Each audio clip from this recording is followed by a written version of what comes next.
जय जगन्नाथ नमस्कार। Odisha 2020 news channel को स्वागत। आसंतु नजर पकेबा आज ओडिशा तथा देश विदेशर प्रमुख खबर उपरे। किंतु ता पूर्व आपन को गोटे अनुरोध, चैनल को जो मैंने प्रथम कर सब्सक्राइब करूँ आउ पाखरे थिबा बेल आइकन को दबाई दिंतु जहाँ फल प्रत्येक नूतन वीडियो नोटिफिकेशन आपन सर्वप्रथम पाई परिबे। आज प्रथम खबर, राज्य बीजेपी रे खूब शीघ्र सरिब निर्वाचन प्रक्रिया। फेब्रुआरी प्रथम सप्ताह सुधा नुआ राज्य सभापति हेब घोषणा। राज्य निर्वाचन अधिकारी ओडिशा आसी नुआ बीजेपी सभापति ना घोषणा करेंगे। कंधमाल सांसद यही सूचना प्रदान करछंती। तेबे पुणी थे राज्य निर्वाचन अधिकारी ओडिशा आसबे। एथिसह बाकी 14 जिले सभापति ना घोषणा हेब बोली सूचना देइछंती कंधमाल सांसद तथा बीजेपी निर्वाचन सह प्रभारी सुकांत पाणिग्राही।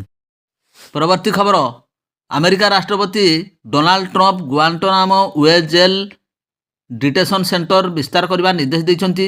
एही सेंटर रे अमेरिका धरा पड़िथिबा बेआईन प्रवासी को रखाजिबो। एहार संख्या 1 लाख रु अधिक होई पारे।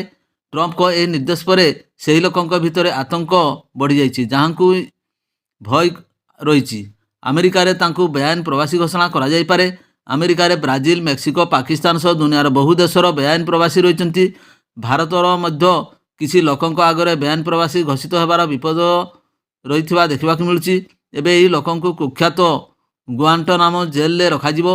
एही विपज्जनक जेल पूरा दुनिया रे खूब चर्चित रही, जहाकु 9/11 आतंकवादी आक्रमण पर तैयारी करा जायतिला। याकु अमेरिका आतंकवाद मामला रे गिरफ होइतबा लोकंकु रखा जायथाय। परवर्ती खबर, मुख्यमंत्री मोहन चरण माझी सरकार पक्षर विकसित गाँ विकसित ओडिशा पई विस्तृत मार्गदर्शिका जारी कराई। जिलापाल एवं बीडीओ को यही मार्गदर्शिका पठा जाइछि। आसंता फेब्रुआरी मास 15 तारिख सुधा प्रति गाँ से अनुसार 5 वर्षिया योजना तालिका प्रस्तुत कर पठाइबाकू कहुଯାଇଛି। 2024-25 विकसित गाँ विकसित ओडिशा पई सरकार बजेट रे 1000 कोटी टंकार बहिबरात रखिछंती। नुआ मार्गदर्शिका मुताबक यही टंका को प्रति पंचायत को आवंटन कराजिबो। नुआ व्यवस्था अनुसार पछुआ एवं आदिवासी बहुल अंचल को यही योजना रे सर्वाधिक प्राथमिकता दियाजिबो। परवर्ती खबर, 27 वर्ष धरी स्वामी को खोजी खोजी नयांत हेले स्त्री। शेष में महाकुंभ रे मिलेला निखोज स्वामी। हेले से कौन साधारण व्यक्ति नथिले। 27 वर्ष पर से अघरी बनी जाइथिले। अघरी रूप में स्वामी को देखि आश्चर्य हो जाइथिले स्त्री, जहाँ एवं बेस चर्चार विषय पलटि जाइछि। निखोज स्वामी गंगा सागर यादव वर्तमान 65 वर्ष बयस्का साधु हो जाइछंती। परवर्ती खबर, महाकुंभ जावाई विमान टिकेट है सस्ता। सरकार को आग्रह पर एयरलाइंस कंपनी प्रयागराज रूट्रे जाउथवा विमान टिकेट दाम सस्ता कर देइछंती। इंडिगो महाकुंभ पई प्रयागराज को जाउथवा यात्री को आश्वस्ति देइछि। इंडिगो प्रयागराज रूट्रे विमान टिकेट 30 रु 50% सस्ता करिछि।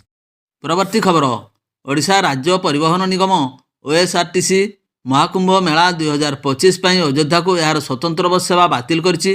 प्रयागराज रे लोकंकर हेतुक भिड़ हेतु उपजिथिबा परिस्थिति पई एही निष्पत्ति निया जाइछि एवं फेब्रुआरी 4, 2025 पर्यंत यह बलवत्तर रहिबो। परवर्ती खबर, टार्गेट थिला 5 लाख कोटी पुंजी निवेश, किंतु डबल इंजिन सरकार रे निवेशकर उत्साह किंतु 3 गुणा बढ़ी जाइथिला। Utkarsh Odisha make in Odisha enclave 2025 रे मोट 20टी क्षेत्र में 593टी प्रकल्प पई 16.73 लाख कोटी टंकार पुंजी निवेश प्रस्ताव आछि। यह द्वारा 12.88 लाख नियुक्ति संभावना सृष्टि होइछि। इनक्लेव सरिया पर यही सूचना देइछंती मुख्यमंत्री मोहन चरण माझी। परवर्ती खबर, भुवनेश्वर पुरी 316 नंबर जातीय राजपथ नुआ शासन छकरे रास्ता अवरोध। स्थानीय लोक करिछंती रास्ता अवरोध। रास्ता रे अटकिला यात्री सहित शताधिक गाड़ी। पिपिली बजार दे बस चलाचल करने परिवर्ते बाईपास रे यात्रा करुथिबारु पिपिली जनसाधारण रास्ता अवरोध करिसेंती। पिपिली बजार दे यात्रा करबा पई दाबी करिसेंती। सकाळ सकाळ स्थानीय जनसाधारण रास्ता अवरोध करिथिबा बेले पिपिली पुलिस घटनास्थल पहुंची बुझासुझा करबा परे रास्ता अवरोध हटिछि। परवर्ती खबर, रेल धारणा निकट में सेल्फी उठाइले जीवाकू पड़िबो जेल। एनै कठोर होइछंती पूर्वतट रेलवाई। दिनकू दिन किशोर तथा कॉलेज छात्र छात्री रेल धारणा निकट में किंबा रेल परिसर में संवेदनशील अंचल में सेल्फी नेउथबारु पूर्वतट रेलपथ एभरी कड़ा अभिमुख ग्रहण करछि। एथिसह पिलांकठारु आरंभ करी अभिभावक, स्कूल, कॉलेज कर्तृपक्ष को विपदपूर्ण अभ्यास संबंध में सचेतन कराइबाकू रेलपथ एक अभियान आरंभ करछि। तेणु रेलवाई ଆଇନର ଧାରା 147 ଏବଂ 153 ଅନୁଯାୟୀ ଚଳନ୍ତା ଟ୍ରେନ୍ ନିକଟରେ କିମ୍ବା ରେଳ ଟ୍ରାକ୍ରେ ସେଲ୍ଫି ନେଉଥିବା ବ୍ୟକ୍ତିଙ୍କୁ ଜରିମାନା ସହ ଏଣିକି ଜେଲ୍ ମଧ୍ୟ ହୋଇପାରେ। ପରବର୍ତ୍ତୀ ଖବର, ଜାନୁଆରୀ 31ରୁ ଫେବୃଆରୀ 2 ତାରିଖ ପର୍ଯ୍ୟନ୍ତ 3 ଦିନ ବ୍ୟାପୀ ଭୁବନେଶ୍ୱରସ୍ଥିତ ଉତ୍କଳ ମଣ୍ଡପଠାରେ ମୟୂରଭଞ୍ଜ ଉତ୍ସବ ଅନୁଷ୍ଠିତ ହେବ। ମୟୂରଭଞ୍ଜ ସାଂସ୍କୃତିକ ସଂସଦ ଅନୁକୂଲ୍ୟରେ ମହାସମାରୋହରେ ଏହି ଉତ୍ସବ ଆୟୋଜିତ ହେଉଥିବା ନେଇ ବୁଧବାର ସାଂସଦ ପରିସରରେ ଅନୁଷ୍ଠିତ ସାମ୍ବାଦିକ ସମ୍ମିଳନୀରେ ସୂଚନା ଦିଆଯାଇଛି। 3 ଦିନ ଧରି ଦର୍ଶକ ମୟୂରଭଞ୍ଜ କଳା, ସଂସ୍କୃତି, ଐତିହ୍ୟ, ସ୍ଥାପତ୍ୟ, ବ୍ୟଞ୍ଜନ, ପର୍ଯ୍ୟଟନର ଭରପୁର ମଜା ଉଠାଇବା ସହିତ ଛଉ, ଝୁମର ନାଚ ସାଙ୍ଗକୁ ବିଶିଷ୍ଟ ସିନେ କଳାକାରମାନଙ୍କ ଦ୍ୱାରା ପରିବେଶିତ ରଙ୍ଗାରଙ୍ଗ ସାଂସ୍କୃତିକ କାର୍ଯ୍ୟକ୍ରମରେ ଝୁମିବେ। ସନ୍ଧ୍ୟା 6ଟାରୁ ରାତି 10ଟା ପର୍ଯ୍ୟନ୍ତ କାର୍ଯ୍ୟକ୍ରମ ଚାଲିବ। ପରବର୍ତ୍ତୀ ଖବର, ଯାତ୍ରା ଦେଖିବାକୁ ଯାଇଥିବା ବେଳେ 4ଟି ଘରେ କଳାକନା ବୁଲାଇଲେ ଦୁର୍ବୃତ୍ତ। ବାଲେଶ୍ୱର ଜିଲ୍ଲା ସର ପୌରପାଳିକା ଅନ୍ତର୍ଗତ 16 ନମ୍ବର ୱାର୍ଡ ଥାନା ତୁଣ୍ଡପଡ଼ା ଗ୍ରାମରେ ଏଭଳି ଘଟଣା ଘଟିଛି। ଗାଁରେ ଏକ ଯାତ୍ରା ପାର୍ଟି ଚାଲିଥିବା ବେଳେ 4ଟି ଘରେ ଚୋରି ହୋଇଛି। ତାଲା ଭାଙ୍ଗି ଲକ୍ଷାଧିକ ଟଙ୍କାର ସୁନା ଅଳଙ୍କାର ସମେତ ନଗଦ ଟଙ୍କା ଲୁଟ୍ ହୋଇଥିବା ଜଣାପଡ଼ିଛି। ଗାଁରେ ବାରମ୍ବାର ଏଭଳି ଲୁଟ୍ ହେଉଥିବାରୁ ଗ୍ରାମବାସୀମାନେ ଅସନ୍ତୋଷ ପ୍ରକାଶ କରିଛନ୍ତି। ସେପଟେ ସିସିଟିଭି ଫୁଟେଜ୍ ଥିଲେ ମଧ୍ୟ ପୋଲିସ ହାତ ଖାଲି, ଏପର୍ଯ୍ୟନ୍ତ ଲୁଟେରାଙ୍କର ସନ୍ଧାନ ପାଇନି ପୋଲିସ। ପରବର୍ତ୍ତୀ ଖବର, ମଧ୍ୟପ୍ରଦେଶର ଅଘଟଣ, ନିର୍ମାଣାଧୀନ ଛାତରୁ ଖସିଲା ସ୍ଲାବ୍, ଫଳରେ 2 ଶ୍ରମିକ ମୃତ, ଏଥିସହ 50ରୁ ଅଧିକ ଗୁରୁତର ହୋଇଥିବାର ଜଣାପଡ଼ିଛି। ତେବେ ମଧ୍ୟପ୍ରଦେଶ ପାନ୍ନା ଜିଲ୍ଲାର ସିମରିଆ ଥାନା ଅଞ୍ଚଳରେ ଥିବା ଏକ ସିମେଣ୍ଟ କାରଖାନାରେ ଏହି ଅଘଟଣ ଘଟିଥିବା ସୂଚନା ମିଳିଛି। ତେବେ ଘଟଣା ସମୟରେ ଶହ ଶହ ଶ୍ରମିକ କାମ କରୁଥିବା ଜଣାଯାଇଛି। ହେଲେ ହଠାତ୍ ଯେଉଁଠାରେ ଶ୍ରମିକମାନେ କାମ କରୁଥିଲେ ସେଠାରେ ସ୍ଲାବ୍ ସେମାନଙ୍କ ଉପରେ ପଡ଼ିଯାଇଥିଲା, ଫଳରେ ଶ୍ରମିକ ଏହା ତଳେ ଚାପି ହୋଇଯାଇଥିଲେ। କମ୍ପାନୀର ସୂତ୍ର ଅନୁଯାୟୀ 2ରୁ ଅଧିକ ଶ୍ରମିକ ମୃତ୍ୟୁ ଘଟିଛି, ଏଥିସହ ଅନେକ ଶ୍ରମିକ ଗୁରୁତର ଆହତ ହୋଇଛନ୍ତି। ପରବର୍ତ୍ତୀ ଖବର, ବିକଶିତ ଗାଁ ବିକଶିତ ଓଡ଼ିଶା ପାଇଁ ରାଜ୍ୟ ସରକାରଙ୍କ ପକ୍ଷରୁ ମାର୍ଗଦର୍ଶିକା ଜାରି କରାଯାଇଛି। ଏନେଇ ପଞ୍ଚାୟତରାଜ ଏବଂ ପାନୀୟ ଜଳ ବିଭାଗ ମାର୍ଗଦର୍ଶିକା ଜାରି କରିଛି। ଏହି ଯୋଜନାରେ ଗ୍ରାମୀଣ ଭିତ୍ତିଭୂମି ବିକାଶମୂଳକ ପ୍ରକଳ୍ପ କରାଯିବ। ବ୍ଲକ ସ୍ତରରେ ବାର୍ଷିକ ଉନ୍ନତିମୂଳକ କାର୍ଯ୍ୟ ପାଇଁ ଯୋଜନା କରାଯିବ ବୋଲି ଗାଇଡଲାଇନରେ ଜାରି କରାଯାଇଛି। ମୁଖ୍ୟମନ୍ତ୍ରୀ ଏହି ଯୋଜନା ସମ୍ପର୍କରେ ସୂଚନା ଦେଇ କହିଲେ, ମୋର ଦୃଢ଼ ବିଶ୍ୱାସ କେନ୍ଦ୍ର ସରକାର ଓ ରାଜ୍ୟ ସରକାରଙ୍କର ମିଳିତ ଉଦ୍ୟମରେ ଆଗାମୀ 5 ବର୍ଷରେ ଆମ ଓଡ଼ିଶା ପାଇଁ ଭିତ୍ତିଭୂମିର ସୁବର୍ଣ୍ଣ ସୁଯୋଗ ହେବ। ଡବଲ ଇଞ୍ଜିନ ସରକାର ଓଡ଼ିଶା ବିକାଶକୁ ଦ୍ୱିଗୁଣିତ କରିବ, ଏଥିରେ ତିଳେମାତ୍ର ସନ୍ଦେହ ନାହିଁ। ପରବର୍ତ୍ତୀ ଖବର, ଯୁବକଙ୍କୁ ଅପହରଣ କରି 3 କୋଟି ଟଙ୍କା ଦାବି କରିବା ଘଟଣା ମାମଲାରେ ପୋଲିସକୁ ମିଳିଛି ସଫଳତା। 2ଟି ଅପହରଣ ମାମଲାରେ ମୋଟ 6 ଜଣଙ୍କୁ ଗିରଫ କରିଛି ଟାଉନ ଥାନା ପୋଲିସ। ଖବର ଅନୁଯାୟୀ କିଛିଦିନ ପୂର୍ବେ ବ୍ରହ୍ମପୁରରୁ 4 ଫାଇନାନ୍ସ କର୍ମଚାରୀଙ୍କୁ ଅପହରଣ କରି ଚିକିଟିର ଏକ ଭଙ୍ଗା ଦଦରା ଘରେ ରଖିଥିଲେ। ସେଠାରେ ସେମାନଙ୍କୁ ନାଗସାପ ଦେଖାଇ 2 କୋଟି ଟଙ୍କା ମାଗିବା ଘଟଣାରେ କେନୁଆ ଗାଁ ଥାନା ପୋଲିସକୁ ମିଳିଛି ସଫଳତା। ଘଟଣାରେ ସମ୍ପୃକ୍ତ ଥିବା 3 ଜଣଙ୍କୁ ଗିରଫ କରିଥିଲା ପୋଲିସ। ପରବର୍ତ୍ତୀ ଖବର, ପ୍ରୟାଗରାଜ ମହାକୁମ୍ଭରେ ଦଳାଚକଟା ପରେ ଯୋଗୀ ସରକାରଙ୍କର ବଡ଼ ପଦକ୍ଷେପ, ରଦ୍ଦ ହେଲା ଭିଆଇପି ପାସ୍।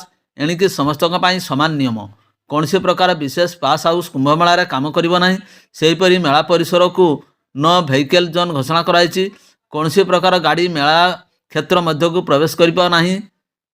ପ୍ରୟାଗରାଜରେ 1 ୱେ ମାର୍ଗ ବ୍ୟବସ୍ଥା ଲାଗୁ କରାଯାଇଛି, ଯାହାଦ୍ୱାରା ଶ୍ରଦ୍ଧାଳୁଙ୍କ ଯାତାୟାତ ସମସ୍ୟା ରହିବ ନାହିଁ। ସେହିପରି ପ୍ରୟାଗରାଜ ଆଖପାଖ ଜିଲ୍ଲାରୁ ଆସୁଥିବା ଗାଡ଼ିଗୁଡ଼ିକୁ ସେହି ଜିଲ୍ଲାର ସୀମାରେ ହିଁ ଅଟକିଯିବ।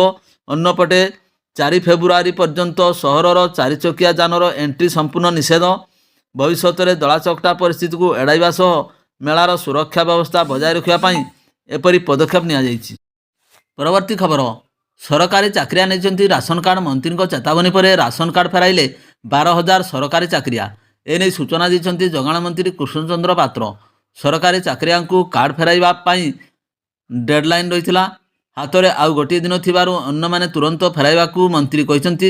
ଯେଉଁମାନେ କାର୍ଡ଼ ସେଣ୍ଟରରେ ଫେରାଇବେ ସେମାନଙ୍କ ଉପରେ କୌଣସି କାର୍ଯ୍ୟାନୁଷ୍ଠାନ ହେବ ନାହିଁ। ଆଉ ଡେଟ୍ ପୂରିବା ପରେ ଧରାପଡ଼ିଲେ କଡ଼ା କାର୍ଯ୍ୟାନୁଷ୍ଠାନ ଗ୍ରହଣ କରାଯିବ ବୋଲି ମନ୍ତ୍ରୀ ସୂଚନା ଦେଇଛନ୍ତି। ପରବର୍ତ୍ତୀ ଖବର, ଆମେରିକା ରାଷ୍ଟ୍ରପତି ଡୋନାଲ୍ଡ ଟ୍ରମ୍ପ ପାକିସ୍ତାନକୁ ଦିଆଯାଇଥିବା ସାମୟିକ ସହାୟତାକୁ ବାତିଲ କରିବାକୁ ଘୋଷଣା କରିଛନ୍ତି। ଏହି ନିଷ୍ପତ୍ତି ଯୋଗୁଁ ଆମେରିକୀୟ ପାଣ୍ଠିରେ ଚାଲିଥିବା ଅନେକ ବିକାଶ ପ୍ରକଳ୍ପ ବନ୍ଦ ହୋଇଯିବ। ସୂଚନା ଅନୁଯାୟୀ ଆମେରିକାର ବୈଦେଶିକ ବିଭାଗ ଏହାର ସମସ୍ତ କନସୁଲେଟ୍ ଏବଂ କୂଟନୈତିକ ମିଶନକୁ ତୁରନ୍ତ ବିଦେଶୀ ସହାୟତା କାର୍ଯ୍ୟକ୍ରମକୁ ସ୍ଥଗିତ ରଖିବାକୁ ନିର୍ଦ୍ଦେଶ ଦେଇଛନ୍ତି, ପ୍ରାରମ୍ଭିକ ଭାବରେ ଅତି କମ୍ରେ 90 ଅବଧି ପାଇଁ। ପରବର୍ତ୍ତୀ ଖବର, ଭାରତୀୟ ଖାଦ୍ୟ ନିଗମର ସମ୍ବଲପୁର ଏବଂ ଟିଟିଲାଗଡ଼ ଡିଭିଜନର ଅନ୍ତର୍ଗତ 9 ଜିଲ୍ଲାର 39 ଟ୍ରକରେ ଯେଉଁ ଚାଉଳକୁ କେନ୍ଦ୍ରୀୟ ପ୍ରତିନିଧି ଦଳ ଖାଦ୍ୟ ଘୋଷଣା କରି କାର୍ଯ୍ୟାନୁଷ୍ଠାନ ନିର୍ଦ୍ଦେଶ ଦେଇଥିଲେ, ସେହି ଚାଉଳକୁ କ୍ଲିନ୍ ଚିଟ୍ ଦେଇଛନ୍ତି ବର୍ତ୍ତମାନର ସରକାର। ଏପରିକି ଝାରସୁଗୁଡ଼ା ଜିଲ୍ଲାରେ 4 ବର୍ଷ ପୁରୁଣା ଚାଉଳ ବଣ୍ଟାଯିବା ପ୍ରକ୍ରିୟା ମଧ୍ୟ ଆରମ୍ଭ ହୋଇଥିବା ଚାଞ୍ଚଲ୍ୟକର ତଥ୍ୟ ପଦାରେ ପଡ଼ିଛି। ପରବର୍ତ୍ତୀ ଖବର, ସରକାରୀ କର୍ମଚାରୀଙ୍କ ପାଇଁ ଏକ ବଡ଼ ଖବର। ସରକାର ସେମାନଙ୍କର ଅବସର ସମ୍ପର୍କିତ ନିୟମକୁ ପରିବର୍ତ୍ତନ କରିଛନ୍ତି, ଯାହାଦ୍ୱାରା କର୍ମଚାରୀମାନେ ଅବସର ସମୟରେ କୌଣସି ପ୍ରକାରର ସମସ୍ୟାର ସମ୍ମୁଖୀନ ହେବାକୁ ପଡ଼ିବ ନାହିଁ। ନୂଆ ନିୟମ ଅନୁଯାୟୀ 18 ବର୍ଷ ସେବା ସମାପ୍ତ କରିବା ସମସ୍ତ କର୍ମଚାରୀଙ୍କ ଅବସର ପରେ 5 ବର୍ଷ ପୂର୍ବରୁ ଯୋଗ୍ୟତା ସେବା ପ୍ରମାଣପତ୍ର ବା QSC ଦେବା ବାଧ୍ୟତାମୂଳକ ହେବ। ଏହି ପରିବର୍ତ୍ତନ ପେନ୍ସନ୍ ଏବଂ ଗ୍ରାଚ୍ୟୁଇଟି ପରି ସୁବିଧାଗୁଡ଼ିକୁ ସୁଗମ ଭାବରେ ଗ୍ରହଣ କରିବାରେ ସାହାଯ୍ୟ କରିବ। ଭିଡ଼ିଓଟିକୁ ଶେଷ ପର୍ଯ୍ୟନ୍ତ ଦେଖିଥିବାରୁ ଅନେକ ଅନେକ ଧନ୍ୟବାଦ।